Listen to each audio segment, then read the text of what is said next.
Hi, good morning. How are you? Today we're speaking about the events that occurred on April the 20th, 1999 in Littleton, Colorado. The killing spree, the Columbine High School massacre. It was a killing spree perpetrated by two teenagers, Eric Harris and Dylan Klebold. They managed to kill 15 students, fellow students of their high school. Um, Eric Harris was a very suicidal guy. He was always fantasizing about killing people and killing himself. The good thing is that he could harness this suicidal thoughts and this aggressive and violent ideas because he was on medication. But the thing was that one day he decided to try the medication, and that was her doom. Doom is also the video game he liked so much to play during nights. Um, Dylan Klebold was not on medication, he didn't need it, and apparently he was the subjugated side of this combo of killers. Dylan Klebold apparently shot the day of the massacre as many shells as the Eric Harris, the dominant part. But here, what it is very haunting and very difficult to understand is how two minds could converge into such an evil idea of killing all the students of a high school. Here's the thing that we should analyze because if one person is deranged and if one person is starting to snap, he goes on a killing spree. He only has to be agreed with himself to do this. But in the case of Eric Harris and Dylan Klebold, what is more strange and really unique is that they were able two minds to converge into the same idea. But yes, as I said earlier, um, I think if Eric Harris hadn't stopped taking the medication, there wouldn't have been a Columbine. Uh, the fact that Eric Harris dropped the medication combined with the rejections of the application forms he usually sent to the military because he always fantasized with the ability to pilot tanks and heavy machinery, machine guns, didn't help either. Eric Harris' father was a very condecorated military guy. Um, Dylan Klebold was gothic. He liked to always to dress trench coats. He liked punk rock, metal music, and he was always dressing in black. It is very clear that both Eric Harris and Dylan Klebold, along the years, grew a big hatred against the world that was surrounding them. The thing is that people says they especially hate the jocks, but I think they hate everybody. Eddie Harris was so obsessed, and he liked to worship so much Hitler and the great abomination Hitler did, exterminating more than 4 million of Jews. That he even was fluent in German, and he liked a lot of German musical groups like KMFDM or Rammstein. Eric Harris was really troubled. Um, I don't know what was exactly the event. I think there was a chain of events that led them to go berserk and to go on that killing spree. But I guess they got punched, bullied, and vandalized. But the jocks of the school. Um, they got punched, they got beat up, and they just go berserk, and they decided to do what they did. Uh, but I insist, which is the thing that is so important and so unique here is that two minds were so both of them so fucked up and depressed that they had the guts to um, do that, the both of them at the same time. Initially, what they wanted is to place certain bombs in the main columns of the building, and those bombs uh, placed in the cafeteria of the high school were set out to explode when the cafeteria was supposed to be packed with the students. That was the idea. They were going to wait outside the main entrance when the few survivors after those supposed explosions occurred would be fleeing, and they would open fire with their gunshots and arms. The thing is that unfortunately for them, the bombs never explode. The cafeteria never caved in, and the building never torn down, collapsed. And the thing is that they had to find also, although I'm pretty sure they already knew that the bombs might fail. So the contingency plan was just to do what they were plotting all the time, just killing the survivors. So they started in the backyard, in the playground of the high school, and they killed a few students outside in the lawn of the high school, and then they entered by the main entrance. They walked down the halls and corridors of the school, and then they go to the library, and they killed a lot of people in the library. They also went to the cafeteria. The cafeteria was all strewn about with 400 backpacks that the students left behind when they heard the first gunshots of the killing spree. And their massacre, which lasted 46 minutes, their killing spree lasted 46 minutes, ended up in the library, which also was with certain students. Some students, seeing that there were no escape, they hid under the tables, and in one occasion, Dylan Klibble found a girl hid under the table, all shaken up and scary and trembling and shivering, and he said peekaboo, and he shot he made a shot with a gunshot into the girl's head. She blew her head away. She blew her head off. The tally, after they killed themselves, Eric and Harris committed murder to themselves. So the final tally was 15 students dead.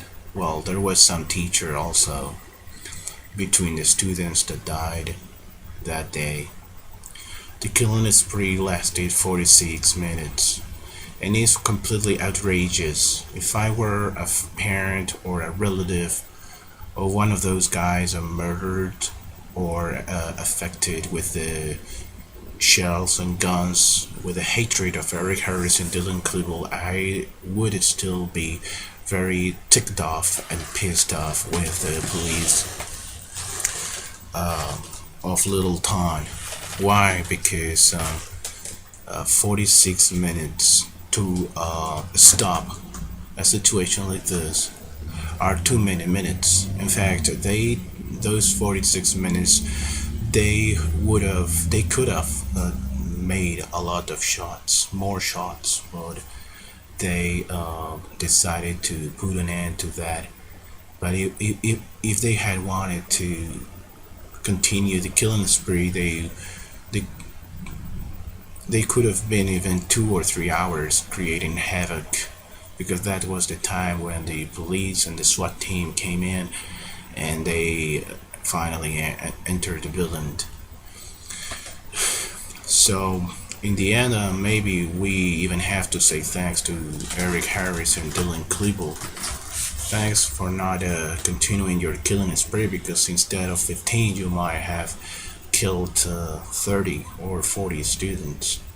So I think in the end, because of the botched police action or inaction in this case, I think we even should have to say thanks to Eric and Dylan, because they might have done, they could have done much worse damage to those students.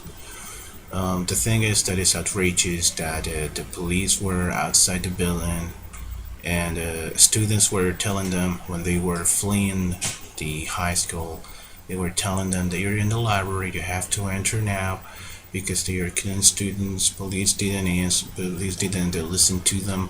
Didn't answer. Police was in a safe place outside the high school.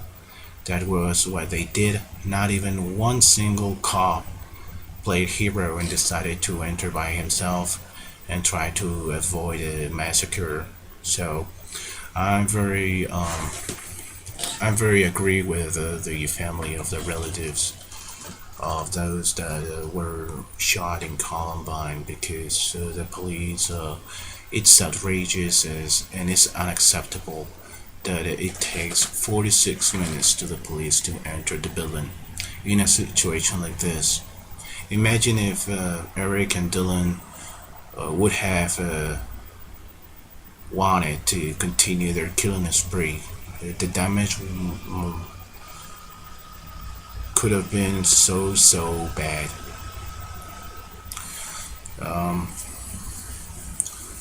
They enjoyed to play violent games. They hated the jocks. Well, you have to think about respect. You have to think about respect. Yes, this is things that don't occur very usually, but they do occur. So if you treat your schoolmates and your classmates well, regardless their religion, their looks, the way they dress, the way they behave, their disabilities, if you treat everybody well, most likely you're gonna be treated well. But there is a big hatred in this society, a competition. You always want the prettiest girl. You always want to be the job. You always want to be the stronger. You always want to be the best. We are human beings, and human beings are selfish. They want the prettiest girl, the best job. And if you don't comply with those things that you're supposed to get, you can get into a depression. And if you don't get this as a teenager, you can get into a depression and start to rotting. And that was what happened with Harry Harris and Dylan Klebold. They didn't succeed at school. Their grades were pretty normal, but they were very intelligent and they used a very well versed vocabulary. So the thing is that they didn't succeed in life in their short lives, and they decided to take an easy way. Their lives were worthless for them. So if we're gonna kill ourselves, why don't we kill all those guys and girls that have made our lives miserable in the process. And that's what they did. Instead of killing themselves, they decided to kill all they could, and after that, just commit murder, commit suicide. That was their idea, and they fucked up along the way a lot of families. They killed 13 people, most of them students. Probably they torn apart all those families of those students forever. There were a lot of wounded and poor guys that ended up being paraplegic. So they created damage. So please, jocks, if some jock is hearing me, next time you see a goth guy, a dork in your high school, do not push him off the lockers, because especially in America, he might have a gun, and if he is too depressed that he doesn't even like his life a single fidget, he might take vengeance on you very easily. So here the key is respect. You have to respect people, and if you don't respect people, you're going to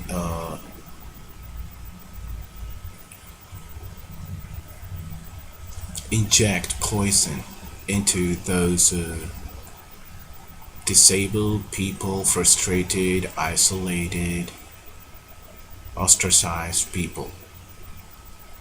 And the world will be worse, because there's not going to be a stop. Jokes will always will bully the weak ones, and the weak ones probably will keep snapping, because this is a story that we've seen too many times, and I'm sure that there will be more times that it will happen, especially in America, because in America laws are not gonna change.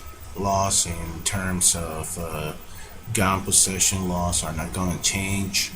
So all Americans can be armed to the teeth. So I don't think this situation, it can happen again at any time. So please, if you're a jock and if you see a weak guy, there is no reason for you to pick on him. To just get past him.